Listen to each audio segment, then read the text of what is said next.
আসসালামু আলাইকুম প্রিয় কৃষক বন্ধুরা এবং তরুণ কৃষি উদ্যোক্তা ভাইয়েরা।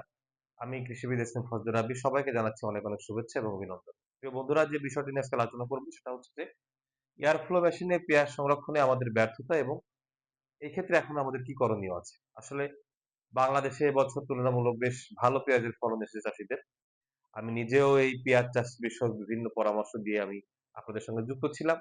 কিন্তু দুঃখের বিষয় হচ্ছে পেঁয়াজ সংগ্রহের পরে বেশ ২-৩ মাস পার হয়ে যাওয়ার পরেও বাজারে কিন্তু পেঁয়াজের দামটি বাড়ছে না। না বাড়ার একটি অন্যতম কারণ হচ্ছে পেঁয়াজের পচন দীর্ঘ সময় ধরে হচ্ছে।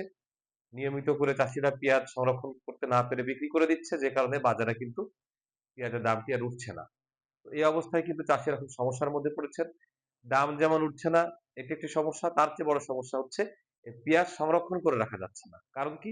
বর্তমান সময়ে পেঁয়াজ সংরক্ষণ করার জন্য চাষীরা কিন্তু সবাই এই এয়ার ফ্লো যে মেশিন সিস্টেমটা ব্যবহার করা হচ্ছে আমাদের দেশে, এই মেশিনের মাধ্যমে সংরক্ষণাগার তৈরি করে সেখানে পেঁয়াজ সংরক্ষণ করছেন। যেখানে একটি মেশিন মোটর বসানো থাকে, বাতাস প্রবাহিত হয়, তার মাধ্যমে কিন্তু পেঁয়াজগুলোকে সংগ্রহ করে রাখা হয়। এখন কেন আসলে আমাদের পেঁয়াজগুলো পচে যাচ্ছে, আমরা রাখতে পারছি না? খুব সংক্ষেপে সে বিষয়ে কিছু কথা বলব এবং এখন এই মুহূর্তে আমাদের এর জন্য কি করণীয় সেটা নিয়ে একটু কথা বলব। সেটা হচ্ছে যে দেখেন, এই যে এয়ার ফ্লো মেশিনটা, এরকম দেখতে অনেকটা এই মেশিনটা। এরকম নিচের অংশে একটা মোটর লাগানো থাকে এই জায়গাটায়। এটা আমরা একটা মাচার মতো দিই, একটা রুমের মধ্যে। এরকম রুমের ওয়াল থাকে চারপাশে, নিচে থাকে মাচার মতো। সেই মাচার নিচে আবার ফাঁকা জায়গা থাকে। ৬ থেকে ৮ ইঞ্চি পরিমাণ বা কেউ ১ ফুট পরিমাণ ফাঁকা জায়গা থাকে। এই যেই নিচের যে অংশটা, এই অংশটা থেকে বাতাস বের হয়। এই ফাঁকা অংশে বাতাসটা ঘুরপাক খায়। সেই বাতাসটা আর এখানে দেখা যাচ্ছে যে ২.৫ থেকে ৩ ফুট বা ৩.৫ ফুট পর্যন্ত উচ্চতায়, এই মাচার উচ্চতা থেকে এরকম উচ্চতা পর্যন্ত চারপাশে ওয়াল করা থাকে। সেইখানে এরকম পেঁয়াজ সারিবদ্ধভাবে পেঁয়াজ দেয়া থাকে। এভাবে সংরক্ষণ করা হয়। তো নিচ থেকে বাতাসটি এরকম ঘুরপাক খেয়ে সেটি আস্তে আস্তে উপরে উঠে পেঁয়াজের মধ্যে ঢুকে এবং এখান দিয়ে বের হয়ে যায়। এতে করে এয়ার ফ্লো থাকার কারণে কি হয়? জায়গাটা আমরা মূলত টেম্পারেচার কন্ট্রোল, সিম্পলি আমরা যেটা বুঝি যে তাপমাত্রা নিয়ন্ত্রণ করার জন্য আমাদের এই বাতাস ব্যবস্থাটা কাজে লাগে। কারণ এই সময়টায় তাপমাত্রা কিন্তু আবহাওয়া পরিবেশের অনেক বেশি থাকে, এতে করে পেঁয়াজের পচন হতে পারে। এখন বিষয়টি হচ্ছে যে এই বৈজ্ঞানিক প্রসেসে এটি রাখলে কিন্তু পেঁয়াজ দ্রুত পচার কথা নয়। কারণ এই যে মেশিনটি, এই মেশিনটির ডিজাইন যিনি করেছেন, এটা হচ্ছে পানি উন্নয়ন বোর্ড। বাংলাদেশ পানি উন্নয়ন বোর্ড এটি ডিজাইন করেছেন এবং এই পানি উন্নয়ন বোর্ডের ডিজাইনকৃত যে টেকনোলজিটা, যে মেশিনের সিস্টেমটা, এটা বাংলাদেশ কৃষি বিভাগ তারা এটি কৃষকদের ফলো করার জন্য পরামর্শ দিয়েছেন এবং বাংলাদেশ কৃষি বিভাগ থেকে কিন্তু অনেক কৃষকদের বিনামূল্যে প্রণোদনা হিসেবেও কিন্তু এই মেশিন উপহার দেওয়া হয়েছে এবং এই ধরনের সংরক্ষণাগার করার জন্য পরামর্শ দেওয়া হয়েছে। সেই হিসেবে আপনারা করেছেন। কিন্তু এটা আসলে মেশিনটা আপনারা যেভাবে হোক সংগ্রহ করেছেন, হয়তো গভর্নমেন্ট থেকে আপনাদের বিনামূল্যে দিয়েছে অথবা আপনারা অনেকে বাজার থেকে ক্রয় করেছেন। কিন্তু এই যে ঘরটা, এই ঘরটা আসলে কতটুকু হবে?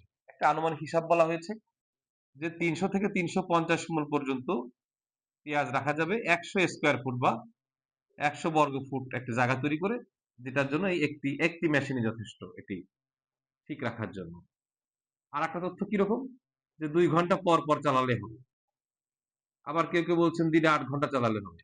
এরকম বিভিন্ন তথ্য নিয়ে আপনারা এই কাজগুলো ফলো করার চেষ্টা করছেন। আসলে পুরোপুরিভাবে কেউই পরিষ্কার না যে আসলে ডিজাইনটা কি, এই ডিজাইনটার মাধ্যমে কিভাবে কাজ হয়, কিভাবে পেঁয়াজটা ভালো থাকে। এই মূল বিষয়টা কিন্তু আসলে ভালোভাবে আপনারা কেউই জানেন না। যেই কারণে কিন্তু এই ব্যর্থতাটা হচ্ছে।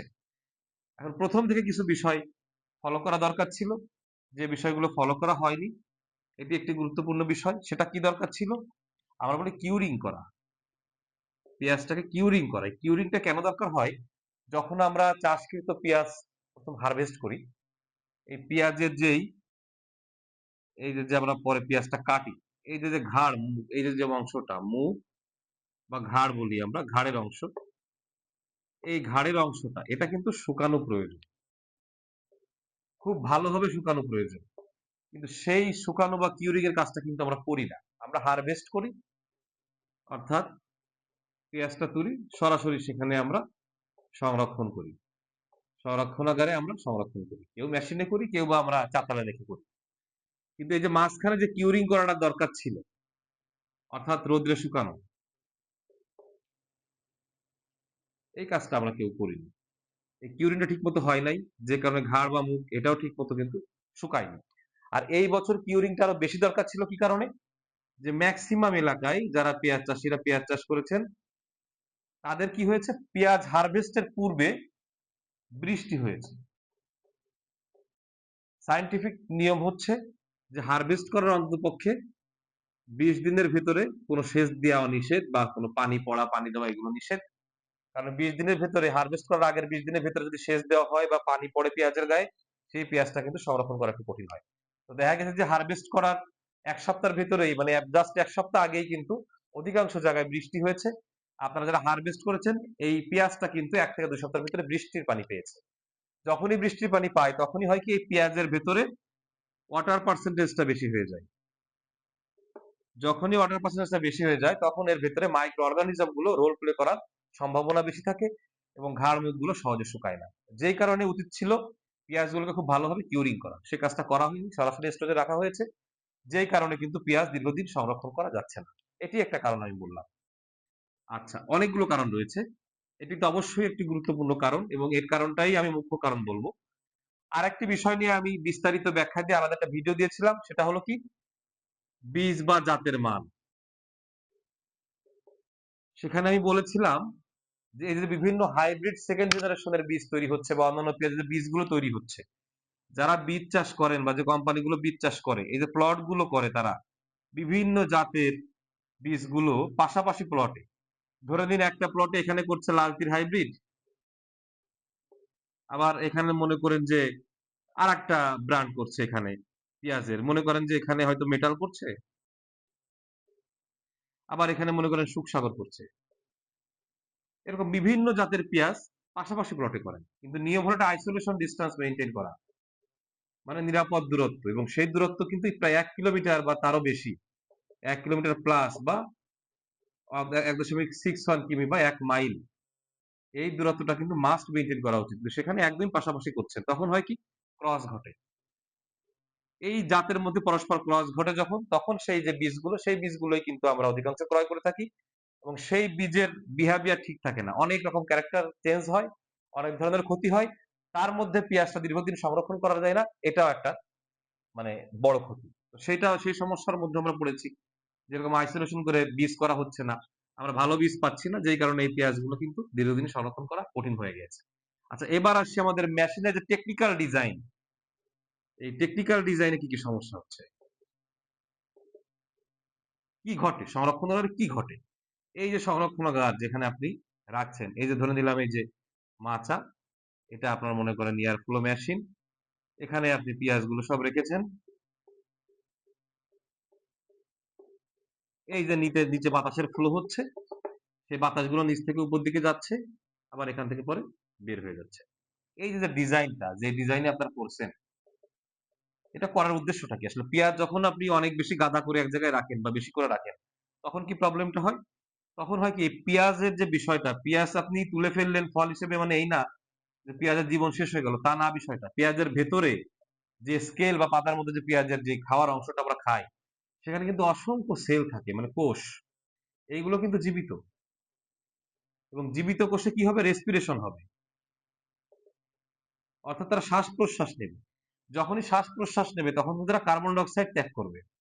এই কার্বন ডাইঅক্সাইড তারা এইখানে ভিতরে থাকা অবস্থায় কিন্তু এখানে এরকম প্রচুর কার্বন ডাইঅক্সাইড জমবে। আর কার্বন ডাইঅক্সাইড জমলে কিন্তু এখানে আপনার গরম হবে, তাপমাত্রা বেশি হবে, প্লাস ময়েশ্চার বা আর্দ্রতা বেশি হবে, এই সমস্যাগুলো হবে। যখনই তাপমাত্রা বেশি হবে, গরম হবে, ময়েশ্চার বা আর্দ্রতা বেড়ে যাবে, তখন কিন্তু বিভিন্ন মাইক্রো অর্গানিজম, ছত্রাক, ব্যাকটেরিয়ার আক্রমণের সম্ভাবনা বেড়ে যাবে এবং স্প্রাউটিং হবে। স্প্রাউটিং অর্থাৎ কি, পেঁয়াজের থেকে নতুন গাছ গজায় যাওয়া, এই সমস্যাটা হবে। তো এই জিনিসগুলো কি করে, এই এয়ার ফ্লোর মাধ্যমে বাতাসগুলো এই যে যে জমে থাকা কার্বন ডাইঅক্সাইড বা গরম যে তাপমাত্রা, এটাকে বের করে দেয়। এখন সায়েন্টিফিক নিয়মটা হচ্ছে, এই যে যে বাতাসটা মোটর থেকে নিচে চারপাশে গেল, ঘুরপাক খাচ্ছে, উপরে আসছে, এই যে যে পেঁয়াজ আপনি রেখেছেন সংরক্ষণ করে, সমভাবে পৌঁছাতে হবে প্রতিটি জায়গায়, বাতাসটা সমানভাবে পৌঁছাতে হবে। সমানভাবে পৌঁছাতে গেলে আপনার যে ঘরটার ডিজাইনটা কিন্তু স্কোয়ার হওয়া উচিত, স্কোয়ার শেপের হওয়া উচিত। স্কোয়ার শেপের না হলে অর্থাৎ 10 ফুট লম্বা 10 ফুট চওড়া এরকম ধরনের স্কোয়ার বা 5 ফুট লম্বা 5 ফুট এরকম স্কোয়ার শেপ হওয়া উচিত। বা আরো হয় ভালো হয় যদি রাউন্ড শেপ করতে পারেন পুরোপুরি মাঝখানে মেশিন বসিয়ে। তাহলে সেক্ষেত্রে হয় কি চারপাশে সমানভাবে আপনার এই এয়ার ফ্লোটা পৌঁছায়, বাতাসটা পৌঁছায়।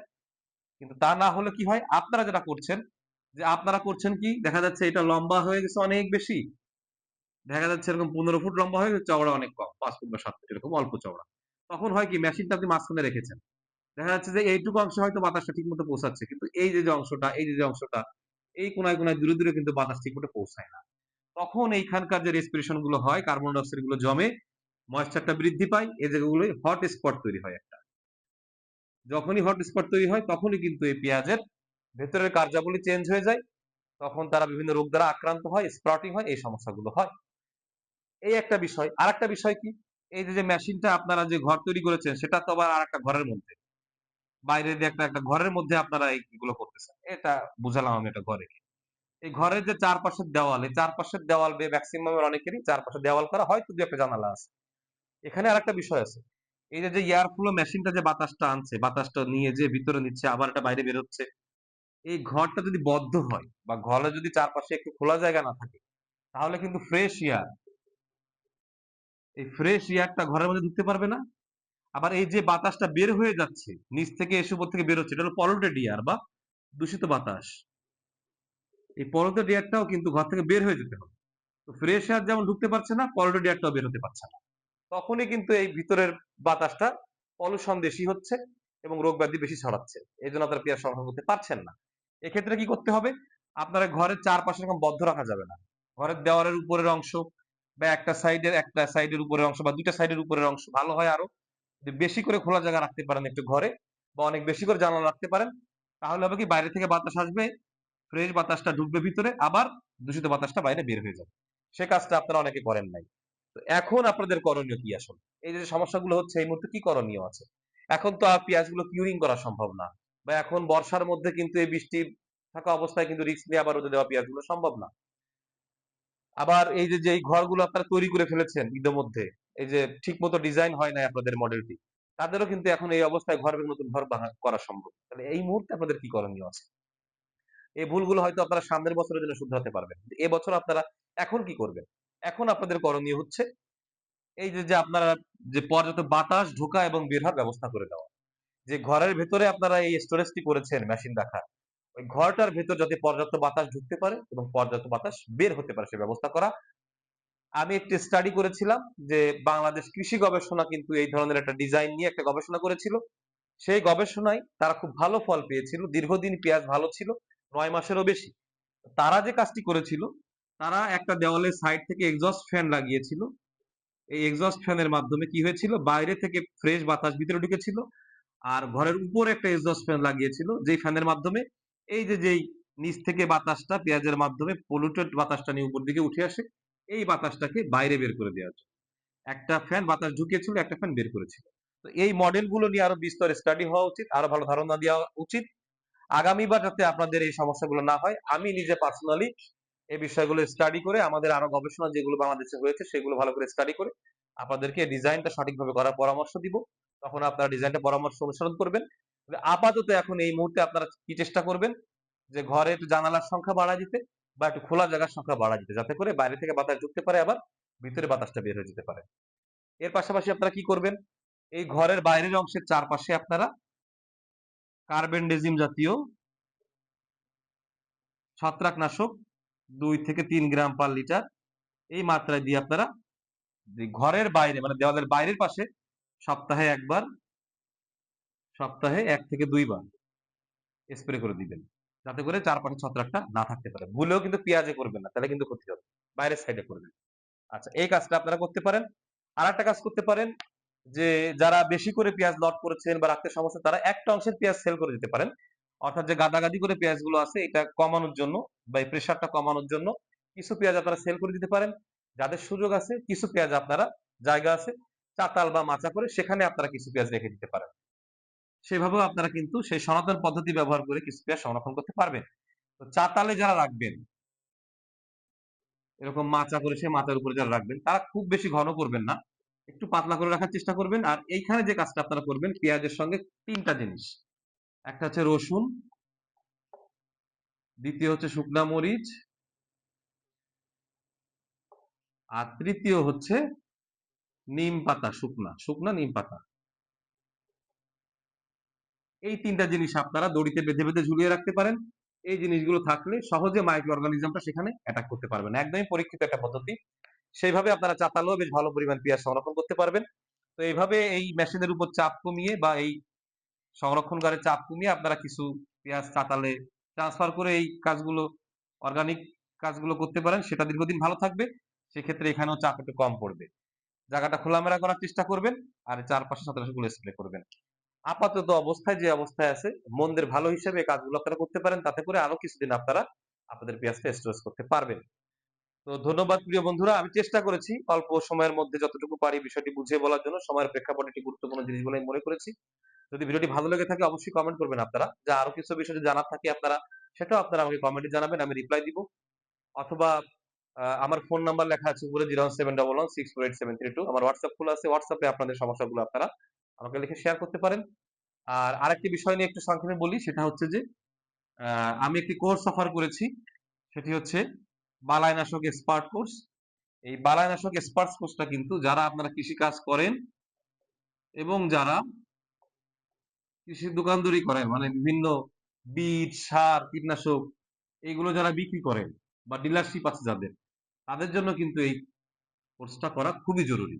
কারণ এখানে বালাইনাশক বলতে সমস্ত প্রকার বালাইনাশক অর্থাৎ কীটনাশক, ছত্রাকনাশক, ব্যাকটেরিয়া নাশক, তারপরে আগাছানাশক, যত প্রকার যে কেমিক্যাল ওষুধগুলো আমরা ব্যবহার করি কৃষিক্ষেত্রে, বিভিন্ন প্রকার পিজিআর ব্যবহার করি, হরমোন ব্যবহার করি, বিভিন্ন প্রকার মাইক্রো নিউট্রিয়েন্ট ব্যবহার করি, বিভিন্ন প্রকার ভিটামিন ব্যবহার করি, এই যত যা কিছু কেমিক্যাল আমরা কৃষিতে ব্যবহার করি, সকল কেমিক্যাল সম্পর্কে কিন্তু এই কোর্সে আপনাদেরকে শেখানো হবে।